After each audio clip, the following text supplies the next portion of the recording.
जय हिंद। आप देख रहे हैं रन्नीशन तिवारी को।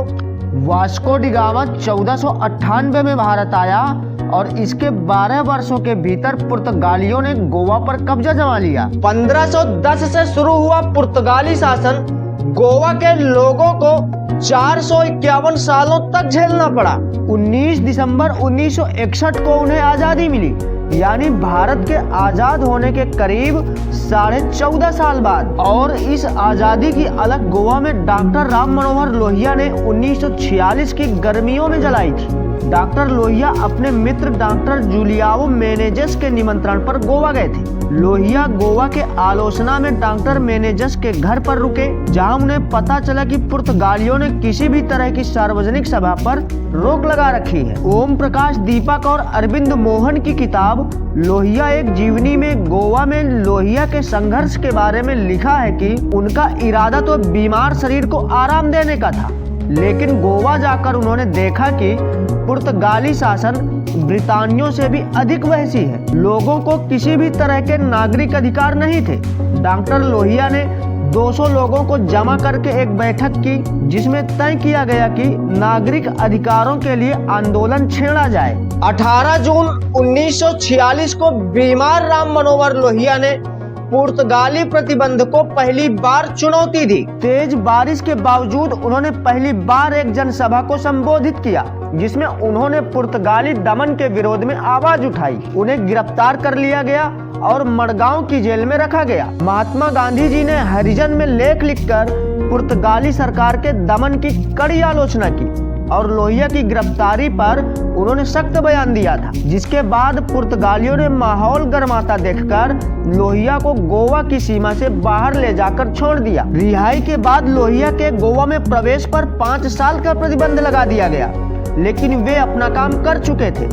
पुर्तगाली दमन से परेशान गोवा के हिंदुओं और कैथोलिक ईसाइयों ने भारतीय स्वतंत्रता संग्राम से प्रेरणा ली और खुद को संगठित करना शुरू किया। गोवा से पुर्तगालियों को हटाने के काम में एक क्रांतिकारी दल सक्रिय था, जिसका नाम था आजाद गोमांतक दल, और इसकी स्थापना विश्वनाथ लवांडे, नारायण हरि नाइक, दत्तात्रेय देशपांडे और प्रभाकर सिनारी ने की थी। इनमें से कई लोगों को पुर्तगालियों ने गिरफ्तार करके लंबी सजा सुनाई और इनमें से कुछ लोगों को तो अफ्रीकी देश अंगोला की जेल में रखा गया।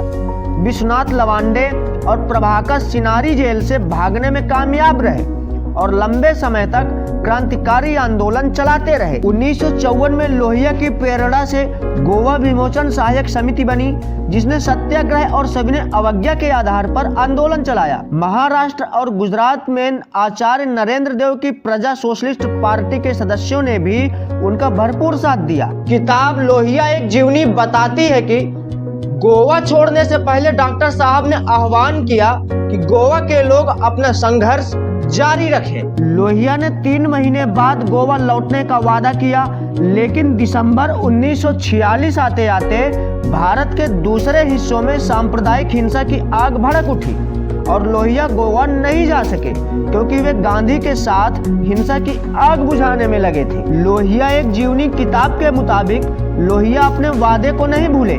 वे दोबारा गोवा गए, लेकिन उन्हें रेलवे स्टेशन पर ही गिरफ्तार कर लिया गया। इस बार भी गांधी लोहिया की गिरफ्तारी पर लगातार बोलते रहे। 10 दिन तक जेल में रखे जाने के बाद लोहिया को दोबारा गोवा की सीमा से बाहर ले जाकर छोड़ दिया गया। गौर करने की बात यह भी है कि गोवा की आजादी की लड़ाई में लोहिया की भूमिका को सिर्फ गांधी का समर्थन मिला। कांग्रेस पार्टी के बड़े नेता नेहरू का ध्यान गोवा की तरफ नहीं था। वे समझते थे कि इससे अंग्रेजों के खिलाफ चल रही मुख्य लड़ाई से ध्यान भटकेगा। इस बीच लोहिया ने गोवा से सटे हुए कई जिलों का दौरा किया। उन्होंने गोवा की आजादी की भावना रखने वाले लोगों को संगठित करने का काम शुरू किया। उन्होंने मुंबई में बसे गोवा के लोगों को जुटाया और आंदोलन की तैयारी में जुट गए। लोहिया एक जीवनी बताती है कि गोवा वाले चाहते थे कि लोहिया ही उनका नेतृत्व करे, लेकिन गांधी जी की राय थी कि गोमांतक लोगों को अपनी लड़ाई खुद लड़नी चाहिए। इसके बाद गांधी जी ने लोहिया को अपने पास बुला लिया। गोवा की पराधीनता भारत के गाल पर फुंसी की तरह थी। फरवरी 1947 में नेहरू ने यहाँ तक कह दिया कि गोवा का प्रश्न महत्वहीन है। उन्होंने इस पर भी संदेह जताया कि गोवा के लोग भारत के साथ आना चाहते हैं। इसके बाद गोवा की स्वतंत्रता का आंदोलन मुरझाने लगा, लेकिन गोवा के लोगों का मन बदल चुका था। उनकी स्वतंत्र आत्मा के प्रतीक बन चुके थे डॉक्टर राम मनोहर लोहिया। मुख्तार अनीस ने अपनी किताब समाजवाद के शिल्पी पर लिखा है, तब भारत के कांग्रेस और मुस्लिम लीग की अस्थायी सरकार थी। उस सरकार के प्रधानमंत्री जवाहरलाल नेहरू ने एक बयान में कहा कि गोवा की पराधीनता भारत के गाल पर एक छोटी सी फुंसी है, जिसे अंग्रेजों के जाते ही आसानी से मसलकर हटाया जा सकता है। आज गोवा भारत के कब्जे में है, किंतु भारत के साथ गोवा आजाद नहीं हुआ था। बंटवारे और सांप्रदायिक हिंसा के बाद भारत को आजादी तो मिल गई, किंतु गोवा पुर्तगाल के ही कब्जे में रहा। यहाँ तक कि 1954 में फ्रांसीसी पांडिचेरी छोड़कर चले गए, मगर गोवा आजाद नहीं हो पाया। भारत सरकार ने 1955 में गोवा पर आर्थिक प्रतिबंध लगा दिए। भारत और पुर्तगाल के बीच तनाव गहरा रहा था। डॉक्टर लोहिया के कई युवा समाजवादी शिष्य गोवा की आजादी के आंदोलन में कूद पड़े। इन लोगों में सबसे अहम नाम मधु लिमये का है, जिन्होंने गोवा की आजादी के लिए 1955 से 1957 के बीच 2 साल गोवा की पुर्तगाली जेल में बिताए, जहां उन्हें कई तकलीफों का सामना करना पड़ा। उन दिनों गोवा की जेलें सत्याग्रहियों से भरी गई थी और अंतर्राष्ट्रीय मानवाधिकार आयोग ने इन आंदोलनकारियों की रिहाई के लिए पोप से हस्तक्षेप करने की अपील की थी। गोवा को 19 दिसंबर 1961 को आजादी मिली, लेकिन इसकी कहानी भी बहुत दिलचस्प है। जिस फुंसी की बात नेहरू अक्सर किया करते थे, उसे मसलना इतना आसान नहीं था जितना उन्होंने सोचा था। पुर्तगाल आसानी से गोवा छोड़ने को तैयार नहीं था। वह नॉर्थ अटलांटिक ट्रीटी ऑर्गेनाइजेशन अर्थात नेटो का सदस्य था और नेहरू किसी सैनिक टकराव से हिचक रहे थे। 1961 के नवंबर महीने में पुर्तगाली सैनिकों ने गोवा के मछुआरों पर गोलियां चलाई, जिसमें एक व्यक्ति की मौत हो गई। इसके बाद माहौल बदल गया। भारत के तत्कालीन रक्षा मंत्री